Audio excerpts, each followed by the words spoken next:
Welcome back. Welcome back, and welcome back from your time travels.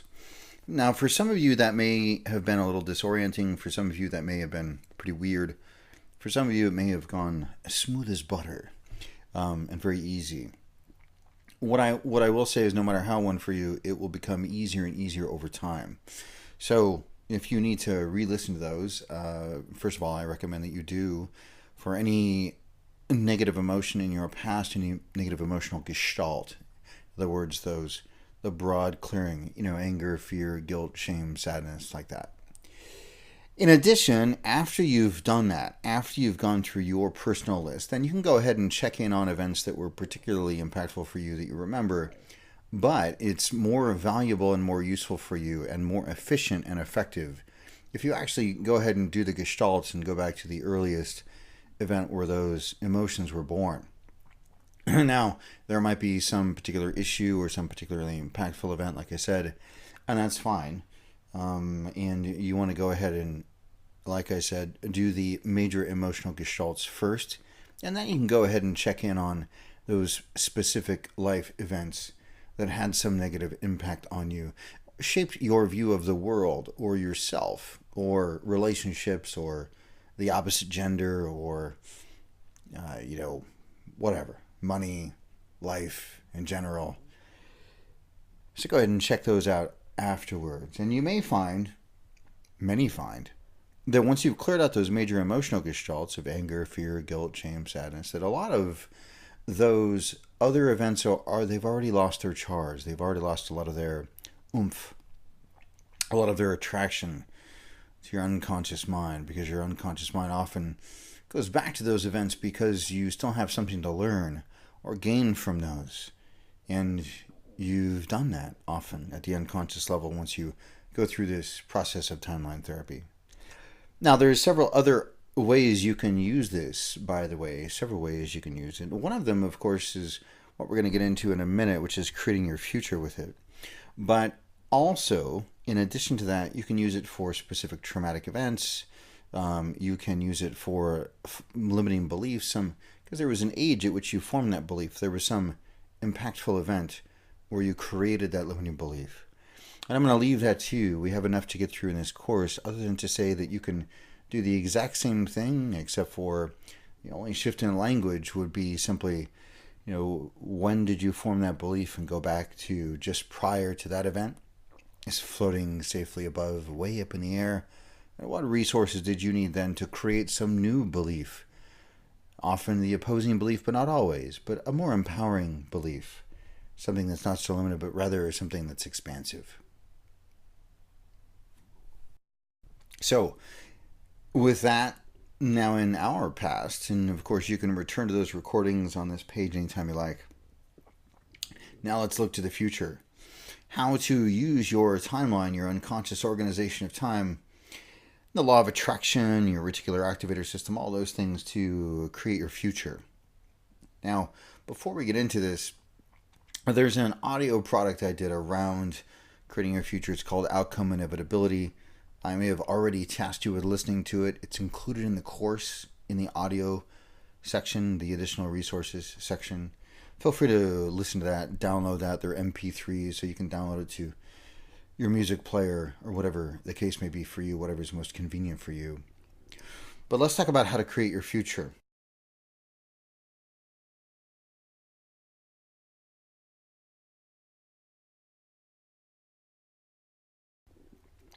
First, what you want to do is choose a specific outcome from your list. Those list of outcomes that we already created together in probably the very first week.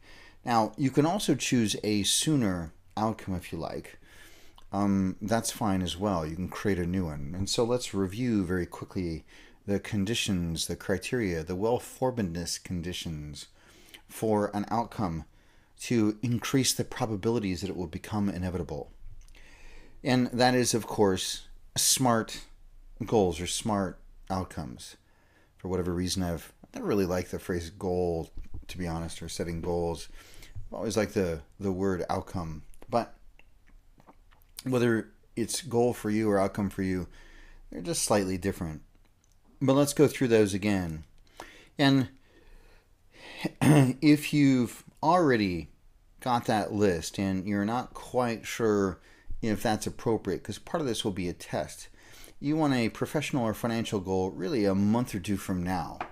And we'll talk about, again, the criteria. And you want to make sure it's incredibly specific. You want to make sure it's set in time, and you want to be realistic, but you want it to be a bit of a stretch. Not going to happen anyway kind of thing, but gosh, I'm not sure that could happen, but yeah, it's possible kind of goal for you. And so an example would be, in terms of well-formedness, I will sign 2 new clients by October 15th, 2010, or I will make $4,000 by October 15th, 2010. Obviously, you want to adjust the dates.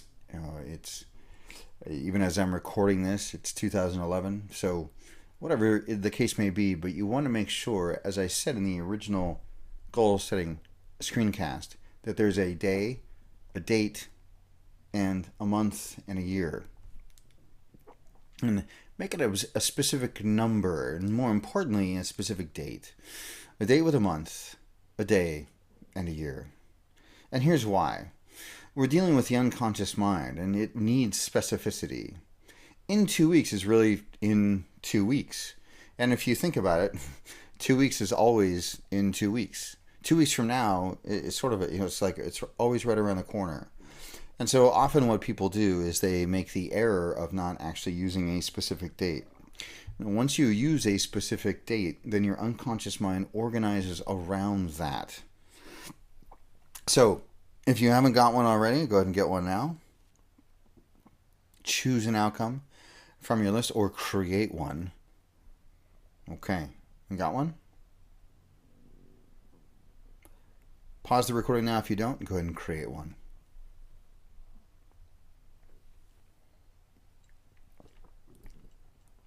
Okay, perfect.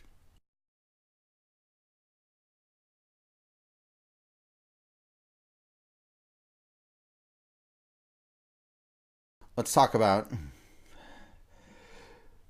how to create this. So first of all, we're just going to walk you through it. So now imagine an image in front of you and an image of yourself 15 minutes beyond the successful completion of that outcome. In other words, it should look like it's an historical fact that you've achieved already.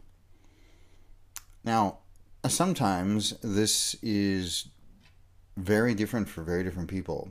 Sometimes it might look like it's actually a newspaper clipping. It's evidence that it's an historical fact. For others, it's that it's really bright and vibrant, and they're actually, seeing themselves in hugely bright colors and, surroundings, whatever.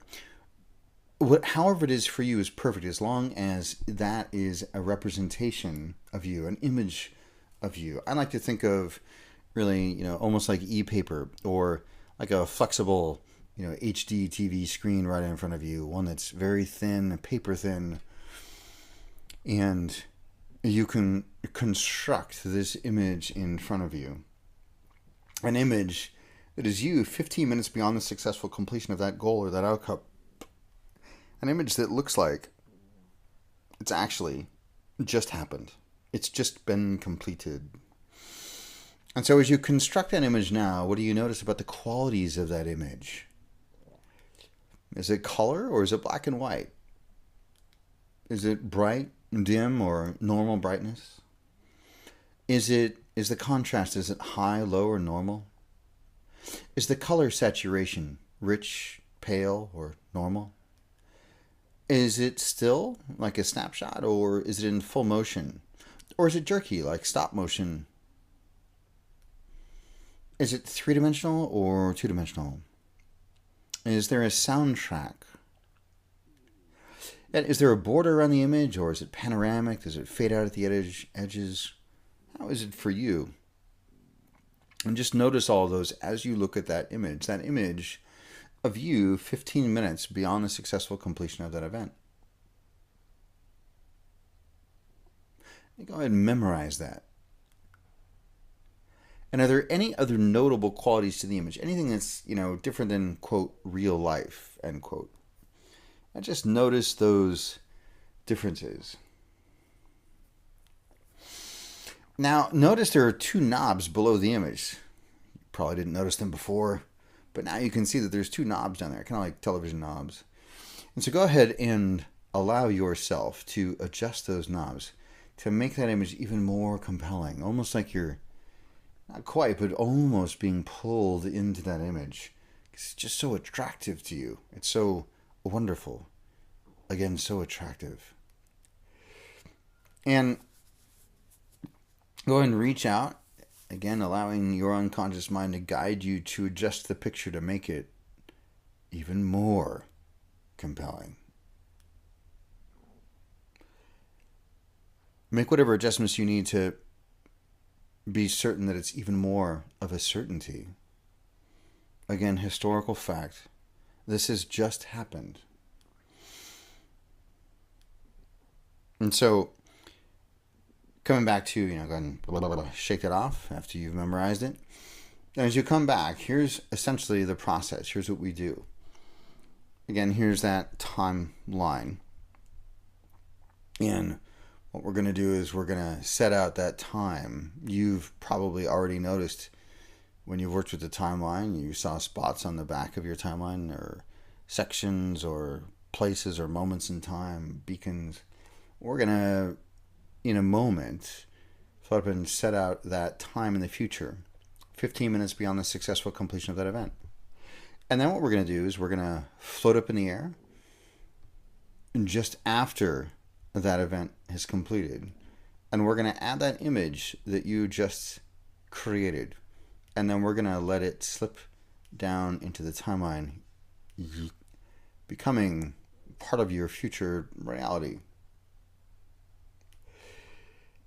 So, once you're ready, go ahead and pause now if you need to go to the bathroom or get some water.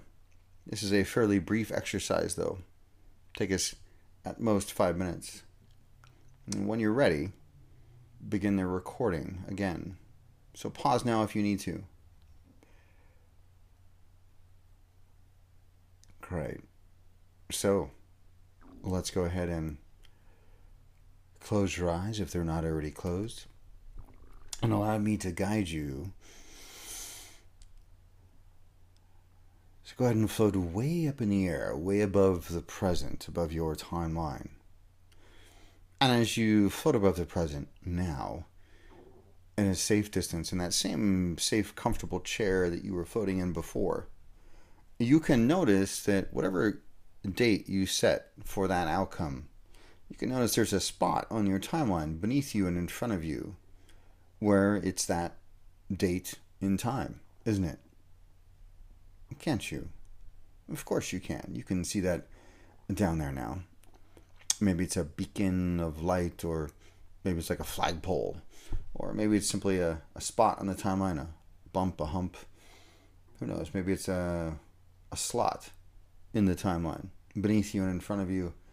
15 minutes after the successful completion of that event, it's a spot on that timeline that indicates that date for that outcome. And so now, go ahead and float even higher, just slightly higher at a safe distance, and notice at about arm's length, as that image you created, that image of you having just successfully completed that event, having just successfully completed that outcome, already optimized for being compelling. And now we're going to float out above that future point in time. Float out above, and just past, 15 minutes past that date that you named in your outcome. And with that image in front of you, go ahead and allow that image to slip down into the timeline. Slip down into the timeline as that appropriate place for it. It's 15 minutes beyond that point in your timeline where that outcome was achieved already.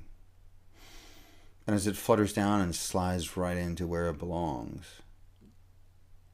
And once that's complete, go ahead and float back to the present, floating safely above the present. Float down into the present. keeping your eyes closed and just begin to imagine. Imagine all of the resources of that you who has already made that future a reality. And that future you, notice its resources beginning to come back to you, creating a loop between that future you and the present you, pulling you forward, making that outcome even more inevitable. Maybe you can see colors coming back on the timeline, or simply that future you smiling, looking at you in the eye, and you can tell they know something that you don't. And they have that gleam in their eye of having just successfully completed that outcome.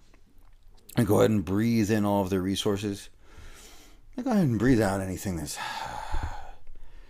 any doubts or thoughts or whatever. Just allow your unconscious mind now to do the work to create that outcome. And then gently come back into the room. Gently reorient yourself to the surroundings. Great. Good work. And now let's go to this week's lesson on technology. But before we do that, what I want to do is I really want you to understand a couple of things. First of all, I've used this process on myself countless times to create spooky results. I've used this process on clients dozens of times to create spooky results, some of which they felt were a bit of a stretch. And there's plenty of stories there. But know that this is really using all the stuff that you've heard about, but really integrating your unconscious organization of time with submodalities, as well as the law of attraction, and incorporating it all into one process. And that, my friends and students and compatriots in this whole process called life that we're in, living our purpose, is the secret of creating your future. So let's get to this week's lesson on technology and the tasks, really. We're not going to get too heavily into this, but there's some stuff that you need to do to prepare yourself for the following week's lessons. And those tasks and lessons for technology, they await you in the next screencast.